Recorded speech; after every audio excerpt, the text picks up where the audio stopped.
2026 யார் வருவா? முக ஸ்டாலின் தான் வருவார். உறுதி? சத்தியமாக சொல்கிறேன். நான் சொல்லலை, அந்த இருக்கா அவர் தாய்மங்கலத்தில் அவ சொல்கிறா.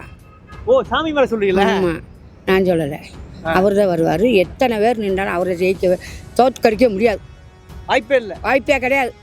இந்த இயக்கத்தில் நான் இப்போ ஏற்கனவே சொன்னது மாதிரி தான், அதாவது ஒரு திராவிட மாடல் பயிற்சி பாசறையோ பாசறை பக்கம்னோ இளம் பெண்கள் இளைஞர்கள்னு பேச்சாளர்களை உருவாக்கி ஒரு தொகுதி முழுக்க வந்து கலைஞர் நூலகம் உருவாக்கி அந்த மாதிரி இளைஞர்களை தயார்படுத்துகிறோம். நம்ம மாநிலத்தினுடைய சுயாட்சிகளை சிதைக்கின்ற ஒன்றிய அரசனுடைய இந்த அடக்குமுறைகளை எல்லாம் ஒரு தலைவனாக எங்களுடைய இளைஞர்களின் முன்னோடியாக நின்று களமாடி அந்த சித்தாங்களை எல்லாம் தவிடுபடி ஆக்கின்ற வகையிலே கொள்கை ரீதியாக அவர் பல்வேறு விஷயங்களை முன்னெடுக்கிறார். நீங்கள் நடிகர் விஜயோடு உதயநிதி எங்கள் தலைவரை வந்து ஒப்பிட முடியாது. எல்லாருமே ப்ராப்பராக இருக்கும். யாரும் வந்து மரத்து மேலேயோ இது மேலேயோ ஏறலனே. நாங்கள் வந்து மனிதர்கள், மிருகங்கள் கிடையாது. அணிலோ விசில் அடிச்சா குஞ்சுகளோ கிடையாது. நாங்கள் வந்து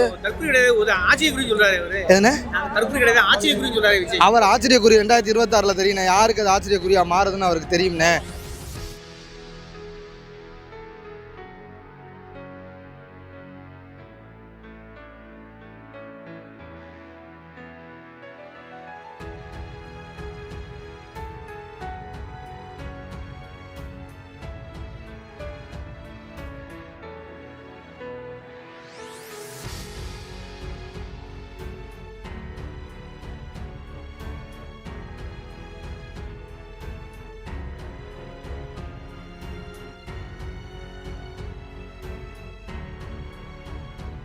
எப்படி இது அடுத்த 6 ஆட்சி கூட யாருக்கு ஓட்டு போடுவீங்க?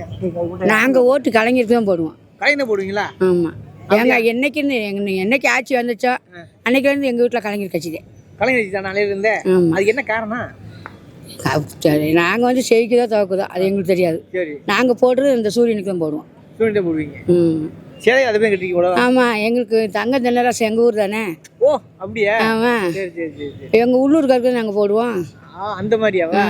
சரி, என்னென்ன திட்டங்கள்லாம் செஞ்சுருக்காங்க? அது ஏன் அவ்வளவு உங்களுக்கு பிடிக்குது திமுக? ஏன் எங்களுக்கு நல்லா பிடிக்கும் திமுக. ஆதி நாளையிலேருந்து எங்களுக்கு நல்லா உதவி செஞ்சார். இந்த இது அரிசி போட்டாங்க, 1000 ரூபா கொடுக்குறாங்க. இப்போ இந்த 3000 கொடுத்தாங்க பொங்கலுக்கு. இதை விட அப்புறம் எந்த கட்சிக்காரர் கொடுக்குறாங்க? இவ காசி ஓசி வண்டி. அப்படியா? 2026 யார் வருவா? முக ஸ்டாலின் தான் வருவார். உறுதி? சத்தியமாக சொல்கிறேன். நான் சொல்லலை, அந்த இருக்கா அவர் தாய்மங்கலத்தில் அவ சொல்கிறா. ஓ, சாமி மேலே சொல்றீங்களா? ஆமாம், நான் சொல்லலை, அவர் தான் வருவார். எத்தனை பேர் நின்றாலும் அவரை ஜெயிக்க தோற்கடிக்க முடியாது. வாய்ப்பே இல்லை. வாய்ப்பே கிடையாது. ஓகே. எப்படி சார் இந்த ஏற்பாடுகள் எப்படி இருக்கு? அதாவது எப்பயும் போல திராவிட முன்னேற்ற கழகத்துடைய தென்மண்டல இளைஞர் அணி நிர்வாகிகள் சந்திப்பு, ஒரு நிர்வாகிகள் சந்திப்பை வந்து ஒரு மாநாடு அளவுக்கு பிரம்மாண்டமாக நடத்தக்கூடிய இயக்கம், அதற்கான ஆற்றலோ அதற்கான அமைப்போ கட்டமைப்போ எல்லாம் இருக்கிறது திமுகவுக்கு தான். இப்போ நீங்கள் பார்த்தா வந்து இங்கே தெரியும் எந்த அளவுக்கு இருக்குது அப்படின்னு. இது வரைக்கும் எல்லோரும் மாநாடுன்னு நடத்துவாங்க, அது பார்த்தீங்கன்னா ஒரு சின்ன பொதுக்கூட்டம் மாதிரி இருக்கும். ஆனால் இங்கே நிர்வாகிகள் சந்திப்புங்கிறதே வந்து ஒரு பெரிய மாநாடு மாதிரி நடக்குது.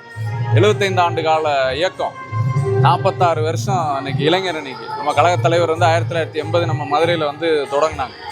இன்னைக்கு நம்ம இளம் தலைவர் வந்ததுக்கப்புறம் இந்த இயக்கத்தை வந்து பார்த்தீங்கன்னா இன்னும் மேலும் புலிப்பாய்ச்சலாக அதுக்கு திராவிட மாடல் பயிற்சி பாசறை ஆகட்டும், முரசொலியில் வர்ற பாசறை பக்கமாகட்டும், இது எல்லாத்துக்கும் சேர்த்து இளைஞர்கள் இளம் பெண்கள்னு ஒரு 17,000 18,000 அளவுக்கான பேரை வந்து போட்டியில் பங்கெடுக்க வச்சு அதில் வந்து 200க்கும் மேற்பட்டவர்களை தேர்ந்தெடுக்க வச்சது. 234 சட்டமன்ற தொகுதியிலையும் கலைஞர் நூலகம் கொண்டு வந்தது. அப்படின்னு ஒரு கட்டமைப்பை உருவாக்கி அவங்கள தொடர்ந்து போராட்ட களத்துலேயும் வந்து குடியுரிமை திருத்த சட்டமாக, நீட்டு தேர்வாக, தமிழ்நாட்டுக்கு நிதி பகிர்வில் பாரபட்சமாக, இல்லை இந்தி திணிப்பா, இப்படி எந்த ஒரு விஷயமா இருந்தாலும் அதில் வந்து அவங்களெல்லாம் போராட வச்சு அப்படி ஒரு தயார்படுத்தி இன்றைக்கி வந்து இங்கே 5 லட்சம் இளைஞர்கள் வந்து நிர்வாகிகளாகவே இருக்காங்க. கிளையில், வார்டில், நகரம், பேரூர், ஒன்றியம் அப்படின்னு சொல்லி அதில் இருக்காங்க. உறுப்பினர்னு பார்த்தாவே 50 லட்சம். இந்தியாவில் நீங்கள் எந்த மாநிலத்திலும் இப்படி ஒரு இளைஞரணி கட்டமைப்பு, இளைஞரணியோட செயல்பாடுங்கிறத பார்க்கவே முடியாது. திருவண்ணாமலையில் ஒரு மிக பிரம்மாண்டமாக 1,30,000க்கு மேற்பட்ட கலந்துக்கிட்டாங்க. அந்த வகையில் இங்கே வந்து மிக சிறப்பாக இருக்குது அப்படிங்கிறதான் சொல்ல முடியும். சமூகத்தில் விஜய் வருவதற்கு பிறகு இளைஞர்கள்லாம் வந்து அந்த பக்கம் அதிகமாக இருக்காங்க. இளைஞரோட எழுச்சி அங்கே தான் இருக்குது. வழக்கம் போல திமுக தீய சக்தி, நாங்கள் தூய சக்தி. அதாவது அவர் வந்து அரசியலுக்கு வந்து அவங்க கட்சி நிர்வாகிகளை சந்திக்கிற விஷயம் ஒன்று இருக்குது பாருங்க. இளைஞர்கள் அப்படின்னா இது வரைக்கும் தமிழ்நாட்டில் கட்சி ஆரம்பித்து அவர் இந்த 3 வருஷத்தில் ஒரு 6-7 தடவை தான் வந்து சந்திச்சிருக்கிறாப்புல. அதான் அவங்க கட்சி நிர்வாகியே. அது வந்து பார்த்தீங்கன்னா அவங்க ஒரு கூட்டத்தில்னு பார்த்தீங்கன்னா ஒரு 15-20 தொகுதிக்கான ஒரு கணக்காக பார்த்தீங்கன்னா 30,000-40,000 பேர் தான் இருப்பாங்க. இங்கே வந்து பார்த்தீங்கன்னா நிர்வாகிகளே இந்த அளவுக்கு இருக்கிறாங்க. அவருக்கு வந்து பார்த்தீங்கன்னா இளைஞர்கள் இருக்கிறாங்கங்கிறது வந்து ஒரு மாயை, சும்மா ஒரு பிம்பத்தை வந்து அவங்க சொல்கிறாங்க. தீய சக்தின்னு வந்து அவர் சொல்கிறது வந்து பார்த்தீங்கன்னா சினிமாவில் யாரும் எழுதி கொடுத்த டைலாக் மாதிரி அவர் பேசுகிறார். ஏன்னா அவருடைய படத்துக்கான ஒரு பிரச்சனை, அந்த படத்தை வெளியிடுறதுல ஒரு பிரச்சனை இருக்குன்னு ஒன்றிய அரசு முடக்கிறப்பயே அதை எதிர்த்தே கருத்து சொல்ல முடியாத இடத்துல இருக்காரு. இப்போ எங்கள் தலைவர் தான் வந்து பார்த்தீங்கன்னா அது கருத்து உரிமை அப்படின்ற அடிப்படையில் அதுக்கே வந்து கருத்து சொல்லியிருக்கிறாரு. அது மாதிரி ஃபர்ஸ்ட் அவர் முழு நேர அரசியல்வாதி ஆகட்டும், அவர் வந்து ஒரு பார்ட் டைம் அரசியல்வாதியாக, ஒரு பொழுதுபோக்கு அரசியல்வாதியாக இருக்காப்புல. அவங்க கட்சியில் அவரை பார்க்க வந்தவங்க கரூரில் வந்து பார்க்க வந்த இடத்துல அந்த இடத்துலேயே வந்து அவங்க பாதிக்கப்படுறாங்கன்னும் போது அவரால் அங்கே வந்து நின்று அவங்களுக்கு என்ன ஆச்சுன்ற இடத்துல அவங்க பாதிக்கப்படும் போது கூட நிற்க முடியல. அப்போ மக்கள் பாதிக்கப்படுறப்ப கூட நிற்கிறவன் தான் தலைவன். அப்படின்னும் போது அவரெல்லாம் அந்த ஒரு ஆளே கிடையாது. ஊழல் நான் வந்து ஊழலே பட மாட்டேன், எனக்கு அந்த காசில் ஆசைப்பட்டு நேரத்தில் வழக்கில் மாட்டிருக்காரு. அதாவது இப்போ நேற்று சென்னை உயர்நீதிமன்றம் சொல்லியிருந்துச்சு. அது பார்த்தீங்கன்னாவே நீங்கள் தெரியும் எந்த அளவுக்கு இன்கம் டேக்ஸ் போய் அவர் வீட்டில் அந்த புலி படத்தில் ரைடு நடத்தினப்ப எவ்வளோக்கு வந்து கருப்பு பணத்தை மறைச்சிருக்கீங்கன்ற மாதிரி கேட்கும்போது அவர் வந்து தப்பான ஒரு தகவலை சொல்கிறார். அதுக்கப்புறம் அவங்க அந்த டாக்குமெண்ட்லாம் எடுத்து பார்க்கையில் 15 கோடி அளவுக்கு இருக்குது. அப்போ 15 கோடி அளவுக்கு கருப்பு பணத்தை வந்து மறைச்சி வச்சுட்டு அதற்கு போய் நீதிமன்றத்தில் போய் நீதிமன்ற நேற்று வந்து பார்த்தீங்கன்னா அதுக்கு ஒரு கொட்டு வச்சுருக்கு, இந்த மாதிரி வந்து இதுக்கெல்லாம் வராதிங்க அப்படின்னு. அப்போ ரசிகர்கள்ட்ட போய் 100-200 டிக்கெட்டை 1000 ரூபான்னு சொல்லி அந்த பக்கம் பிடுங்குறாங்க. இந்த பக்கம் பார்த்தீங்கன்னா அரசாங்கத்துக்கு கட்ட வேண்டிய வரியை கட்டாமல் இருக்கிறார். இப்போ இவரோட யோக்கியதை எவ்வளோன்னு தெரியுதா? தன்னுடைய சொந்த ரசிகர்களை ஏமாற்றி பணம் வாங்குறீங்க, அரசாங்கத்தை ஏமாற்றி பணம் கட்டாமல் வரி கட்டாமல் இருக்கிறீங்க. இப்போ நீங்கள் வந்து பார்த்தீங்கன்னா ஊழலை பற்றிலாம் சொல்லலாமா? நீங்கள் அப்போ மக்களுக்கு வந்து உண்மையாக இருப்பீங்களா? இருக்க முடியாது, அவரால் இருக்க முடியாது. அதாவது அந்த ஒப்பீடே தப்பு. ஏன் அப்படின்னு கேட்டால் இப்போ என் அண்ணன் வந்து இந்த இயக்கத்தில் நான் இப்போ ஏற்கனவே சொன்னது மாதிரி தான். அதாவது ஒரு திராவிட மாடல் பயிற்சி பாசறை பக்கம்னோ இளம் பெண்கள் இளைஞர்கள்னு பேச்சாளர்களை உருவாக்கி ஒரு தொகுதி முழுக்க வந்து கலைஞர் நூலகம்னு உருவாக்கி அந்த மாதிரி இளைஞர்களை தயார்படுத்துகிறோம். நாங்கள் ஒன்றும் ஒரு காட்சி பொருளாக வந்து நான் கேரவனில் போவேன், எனக்கு பின்னாடியே நீ துரத்திட்டே வா, நான் வந்து எங்கேயாவது ஒரு இடத்துல நிற்பேன், நீ அதை பார்க்குற 7-8 மணி நேரம் காத்துரு அப்படின்னு சொல்கிறவர் கிடையாது எங்கள் அண்ணன். அதனால இந்த ஒப்பீடு வந்து தவறான ஒரு ஒப்பீடு. இப்போ திமுக இளைஞரணி தென்மண்டல மாநாடு நடந்துகிட்டு இருக்கு. அங்கே உள்ள மிக முக்கியமான நிர்வாகிகள், குறிப்பாக கன்னியாகுமரி சேர்ந்த நிர்வாகிகள் நம்ம சந்திக்கிறோம். வாங்க பார்ப்போம் எப்படி ஏற்பாடு மிக சிறப்பாக இருக்குது. வரலாற்றில் இது வந்து எந்த இயக்கமும் செய்திடாத பெரும் ஏற்பாடுகளை இந்த திராவிட முன்னேற்ற கழகம் மாண்புமிகு இளந்தலைவருடைய தலைமையில் இங்கே செயல்படுத்தி கொண்டு இருக்கிறோம். சுமார் 1 லட்சத்துக்கு மேற்பட்ட தென்மண்டல 10 மாவட்டத்துக்கு உட்பட்ட 58 தொகுதிகள் உள்ள கிளைக்கழக பாகக்கழக வரைக்கும் நியமிக்கப்பட்ட இளைஞரணி நிர்வாகிகள் இங்கு சந்திக்க இருக்கின்றார்கள். மாண்புமிகு தமிழ்நாட்டினுடைய முதலமைச்சர், தமிழினத்தினுடைய தன்னிகரில்லா தலைவர், கழகத் தலைவர் அவர்கள் சிறப்புரையாற்ற இருக்கின்றார்கள். நாங்கள் அதை எதிர்பார்த்து காத்திருக்கணும். அந்த நிகழ்வு எலெக்ஷனாலே கரூருக்கு முன் கரூருக்கு பின்னுங்கிற மாதிரி ஒரு சம்பவம் ஏற்பட்டது உங்களுக்கு எல்லாம் தெரிஞ்சிச்சு. ஆமாம், அது எல்லா இடங்கள்லையும் அந்த அதுக்கான சம்பவங்கள் சாத்தியம் இருக்கின்ற ஒரு பொதுப்பார்வை இருக்கு இல்லையா?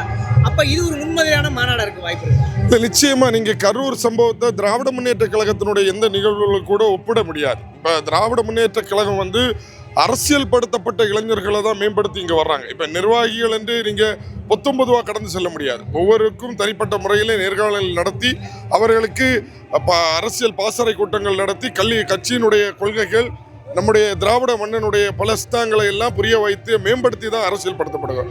ஸோ கரூர் சம்பவம் என்பது அந்த புதிதாக துவங்கப்பட்ட நடிகருடைய கட்சியை பொறுத்தப்பட்டில் வந்து அவர்கள் வந்து அந்த சினிமா பாணியிலே தான் அதை பார்க்குறாங்க.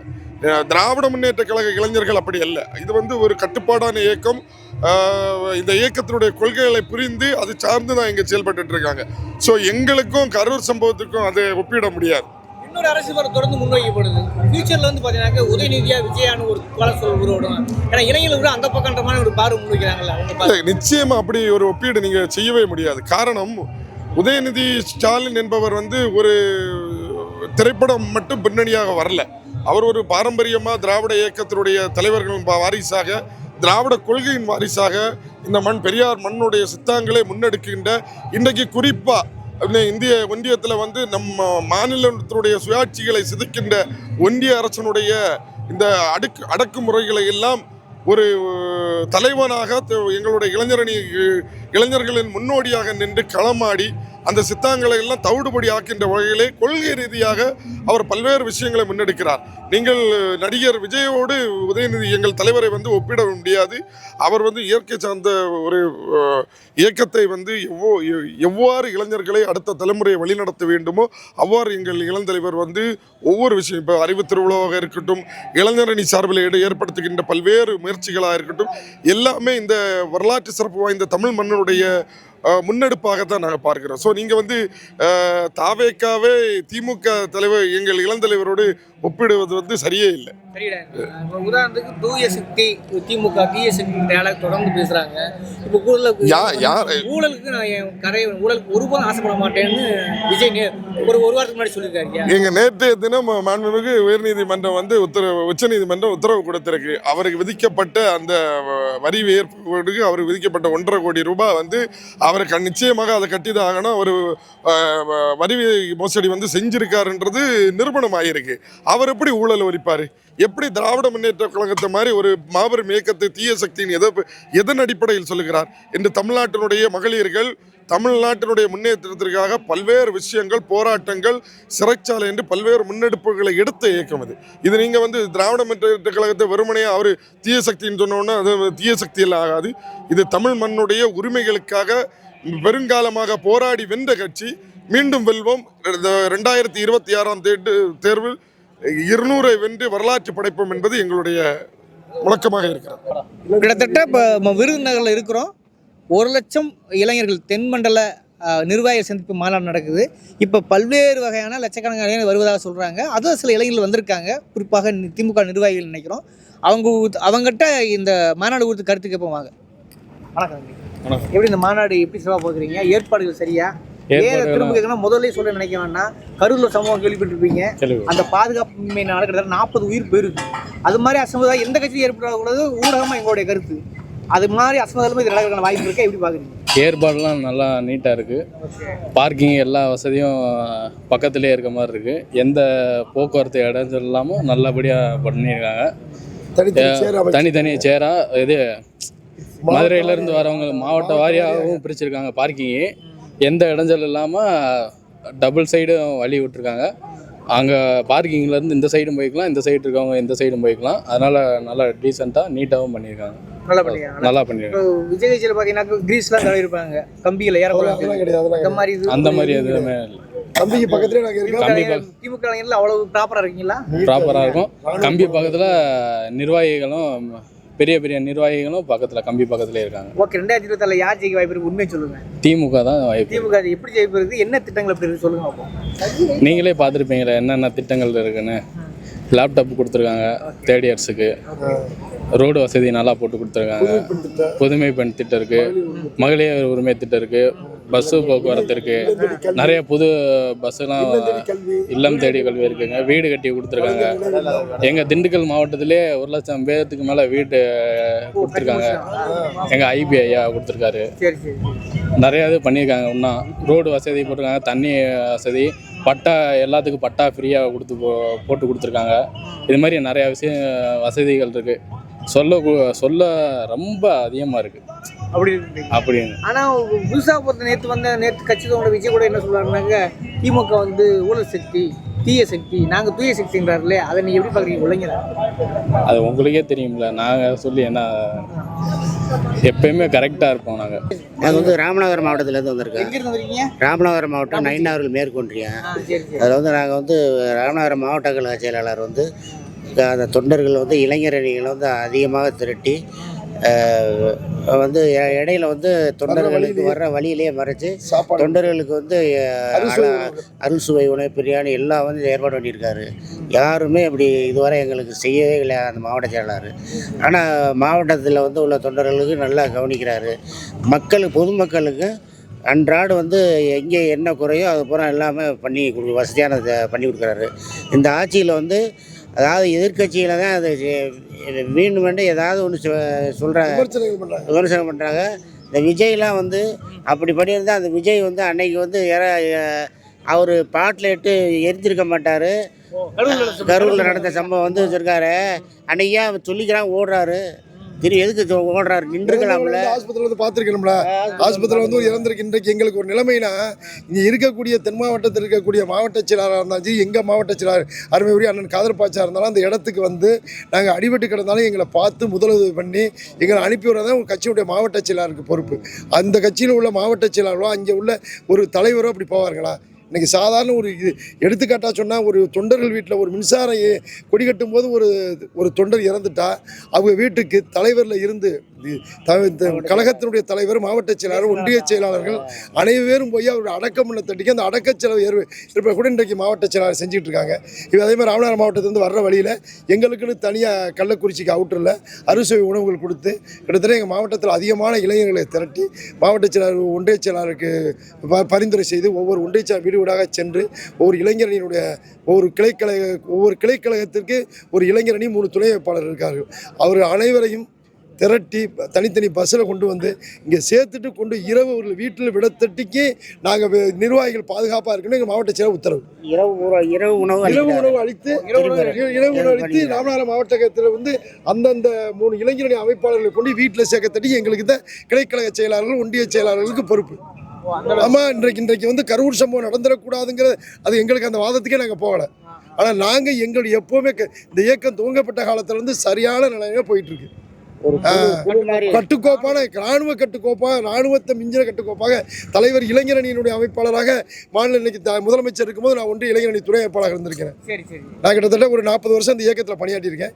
இளைஞரணி என்னைக்கு கட்டுக்கோப்பாக 84, 85 பார்த்தோமோ அதே இன்னைக்கு 2026 அதே கட்டுக்கோப்பாக இளைஞரணி இருக்கிறது. மிக சந்தோஷம்.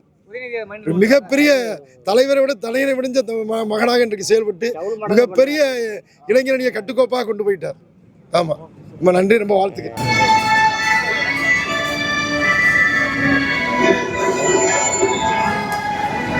வந்து உங்களுக்கு தெரியும், திமுகவோட ஒரு மாநாடாக இருந்தாலும் சரி, ஒரு இதுவாக இருந்தாலும் சரி, கரெக்டாக சேஃப்டி கழக தொண்டர்களுக்கு ஃபஸ்ட்டு சேஃப்டி இது பண்ணுவாங்க. முன் பின்னுங்கிற மாதிரி அரசியல். ஆனால் நீங்கள் வந்திருக்கீங்கன்னு நீங்கள் பாருங்கள், வீடியோ எடுங்க, எப்படி ஆர்கனைஸ் பண்ணி எங்கே பார்க்கிங்கு எப்படி பண்ணியிருக்காங்கிறது உங்களுக்கு தெரியும். அழகாக ஒவ்வொரு ஊராக ராமநாதபுரம், தூத்துக்குடி, திருவாரூர் அப்படின்னு தனித்தனி மாவட்டங்களாக பிரித்து நீட்டாக உட்கார வச்சுருக்காங்க. அந்தந்த நகர் செயலாளர், அந்தந்த ஒன்றிய செயலாளர், அந்தந்த வார்டு செயலாளர், இளைஞரணி அமைப்பாளர், துணை அமைப்பாளர்கள் எல்லாரும் ஒரு ஆர்கனைஸ் பண்ணி ஒரு பஸ்ஸுக்கு இத்தனை பேர்னு விட்டு அந்த பஸ்ஸுக்கு இன்சார்ஜ் அவங்களுக்கு பொறுப்பாக விட்டு அவங்க பஸ்ஸில் உள்ளவங்களை ஃபுல்லாக ஆர்கனைஸ் பண்ணி நீட்டாக கொண்டு வந்து இறக்கி திருப்பி நாங்கள் வீட்டில் ஒப்படைக்கிற வரைக்கும் நாங்கள் தான் பொறுப்பு, இளைஞரணிமார்கள் தான் பொறுப்பு. ஓகே, எங்களை அண்ணே நான் ராமநாதபுரம் மாவட்டம்ண்ணே. நான் ராமநாதபுரம் தெற்கு நகரத்தில் இளைஞரணி துணை அமைப்பாளர் இருக்கேன். என் பேர் சதீஷ் சர்மாண்ணே. அண்ணே நிர்வாகிகள் இப்போதைக்கு லட்சக்கணக்கான பேர் வந்துட்டு இருக்காங்கண்ணே. ஏன்னா எங்களுக்கு வந்து நீ எல்லாரும் சொல்கிறாங்க இளைஞர் அந்த பக்கம் போயிட்டான், இளைஞர் இந்த பக்கம் போயிட்டான்னு சொல்கிறாங்கண்ணே. அதுக்கு வாய்ப்பே இல்லைண்ணே. பாருங்கண்ணே, இளைஞர் ஃபுல்லாக உள்ளே இருக்காண்ணே, இளைஞர் ஃபுல்லாக உள்ளே இருக்கான், ப்ராப்பராக இருக்காங்க. எல்லாருமே எங்கள் கட்சிக்காரர் எல்லாரும் ப்ராப்பராக இருக்காங்க. யூனிஃபார்ம் தான், இளைஞரணி யூனிஃபார்ம்னு இது எல்லாருமே ப்ராப்பராக இருக்கும். யாரும் வந்து மரத்து மேலேயோ இது மேலேயோ ஏறலண்ணே. நாங்கள் வந்து மனிதர்கள், மிருகங்கள் கிடையாது. அணிலோ விசில் அடிச்சா குஞ்சுகளோ கிடையாது. நாங்கள் வந்து அவர் ஆச்சரியக்குரிய 2026 தெரியுண்ணே. யாருக்கு அது ஆச்சரியக்குரியா மாறுதுன்னு அவருக்கு தெரியும்ண்ணே. அவர் நிறையா பேசிகிட்டு இருக்காரு. அவருக்கு அவ்வளோதான் அண்ணே. அனைத்து சக்தியும் பார்த்து தான் திராவிட சக்தி, சரிங்களா? இந்த திமுகவை எத்தவங்களாம் மண்ணோட மண்ணாக போயிட்டான். இவர் என்ன புதுசாக வந்திருக்காரு. இவருக்கும் அங்கிட்ட ஒரு 6 அடி 3 அடி இருக்கும். கடைசியில் அங்கே தான் வரும் போவார், வேற ஒன்றும் இல்லைண்ணே. அண்ணே அவர் வாங்கின காருக்கு வரி கட்டிட்டாரான்னு கேளுங்க. கோர்ட்டு போட்ட தீர்ப்பு இருக்குல்ல, அதுக்கு அவர் இது பண்ணிட்டாரான்னு ஃபஸ்ட்டு அவரை கேட்டுட்டு அதுக்கப்புறம் அவர் ஊழல் பண்ணுற இது வராரா இல்லைன்னு அவர்கிட்ட ஃபஸ்ட்டு கேட்க சொல்லுங்கள். இதெல்லாம் வந்து அவர் பேசுகிறதுக்கு அரசியலுங்கிறது தலைவரோட அரசியலோட வரிசையில் கேட்க சொல்லுங்கள். அவரை ஃபஸ்ட்டு தலைவருக்கு புக்கை எடுத்து படிக்க சொல்லுங்கள். ஃபஸ்ட் அரசியல் தலைவர்னா எப்படி இருக்கணும், எந்த மாதிரி நடத்தணும். 4 முனை போட்டின்னு சொல்கிறாங்க. சீமான் ஒரு பக்கம், விஜய் ஒரு பக்கம், எடப்பாடி, பிஜேபி ஒரு பக்கம், திமுக கூட்டணி ஒரு பக்கம் இருக்குல்ல. 4 முனை போட்டியில் எந்த ஒரு கட்சியுமே பெரும்பான்மையாக வராதுங்கிற ஒரு மித்து உருவாக்கப்படுதுல்ல. அப்படிலாம் இல்லைண்ணே. 40க்கு 40 எப்படி வென்றோமோ அதே மாதிரி 200க்கு 200 234 தொகுதி 200 தொகுதி கன்ஃபார்மாக ஜெயிக்கிறோம்ண்ணே. மேற்கொண்டு வர ஃபுல்லாக இந்த மாதிரி இந்த அல்லு சில்லற இருக்குல்ல இதில் ஃபுல்லாக அடிச்சு தூக்கிடுவோம்ண்ணே. நாங்கள் 200 எங்கள் தலைவர் சொன்ன மாதிரி 200க்கு 200 ஜெயிக்கிறோம்ண்ணே. உறுதினே 2024 ஒப்பற்ற தலைவர் கழகத்தின் தலைவர் அண்ணன் ஸ்டாலின் அவர்கள் கண்டிப்பாக வந்து முதலமைச்சர் தான் 2ஆம் முறையாக பதவி இருக்கிறாரு. மு.க. ஸ்டாலின் என்னும் நான்கிற குரல் சட்டசபையில் ஒழிக்க போகுது 2026. அதனால் ஒரு அண்ணே 2.1 கண்டிப்பாக வரும்ண்ணே. வாய்ப்பு இருக்கு அண்ணே. பாருங்கண்ணே, மக்கள் எழுச்சியாக இருக்காண்ணே. அண்ணே இன்னைக்கு பஸ் இலவச பெண்களுக்கு கொடுத்துருக்காங்கண்ணே. நீங்கள் சொல்லுங்கள், நான் வேலை பார்த்த இதில் வந்து ஒரு அக்கா வந்து வேலை பார்க்குது, 6000 ரூபா சம்பளம் வாங்குது, பஸ்ஸுக்கே 1500 போயிடுது. மீதி காசை வச்சுட்டு அது எந்த குடும்பத்தை நடத்தும்? இன்றைக்கி அதுக்கு ரேஷன் கார்டுக்கு 1000 ரூபா வருது, மாதம் வந்து இப்போ டவுன் பஸ்ஸு ஃப்ரீயாக போகுது. இதுக்கு மேலே என்னென்ன தலைவர் என்னென்ன செய்வார்? ஒரு குடும்பத்தில் ஒரு குடும்பத் தலைவன் என்ன செய்யணுமோ அது எல்லாத்தையும் வழி நடத்தி எங்களை கொண்டுட்டு போய் மக்கள் தமிழ்நாட்டுக்கு எந்த ஒரு பிரச்சனையாக இருந்தாலும் திராவிட முன்னேற்ற கழகம் தானே இது பண்ணுறது. எங்கள் தலைவர் தானே இது பண்ணுறாரு. அண்ணே என்னண்ணே நீங்கள் வேற? நாங்கள் பிஜேபிலாம் எங்களுக்கு இதுவே இல்லைண்ணே. நாங்கள் தனிக்காட்டு ராஜாண்ணே.